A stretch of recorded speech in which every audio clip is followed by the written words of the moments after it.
Mūsų šios dienos tikslas ir idėja yra viena iš tokių realių idėjų, tai būtent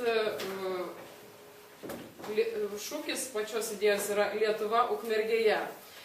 Kadangi mes esame Lietuvos kryžkelė svarbi, stambi ir Ukmergė svarbiam sprendimui, kurioje galima įgyvendinti visas savo svajones, kurioje gera gyventi, tai būtent apie Ukmergę, ką mes jau žinome, išgirdome iš kitų rajonų žmonių ir taip toliau, tai būtent šiandien mes galvojame, kad apie karinį miestelį esantį miesto centre žino tikrai daug kas.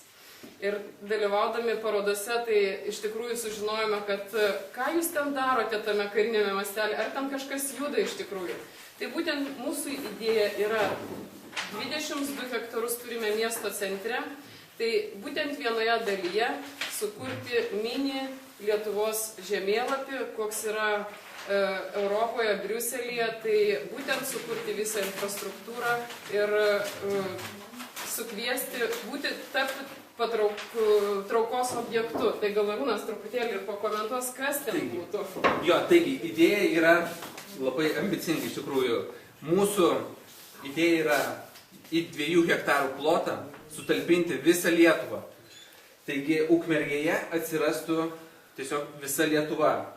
Tai turėtume Lietuvos kontūrus ir tiesiog visi lengvai pasivaikščiodami galėtume aplankyti visas Lietuvos savivaldybės. Ir esmė ta yra, kad čia kiekviena savo savivaldybė galėtų save reprezentuoti taip, kaip jie save mato. Nežinau, čia galėtų būti galbūt elektrėnai lemputę pastatyti, ten Klaipėda Švyturio ar kažką. Čia viskas priklausytų nuo jų. Tai tiesiog mes visas savivaldybės kviestume būtent čia, Ukmergėje, šitoje vietoje save pristatyti.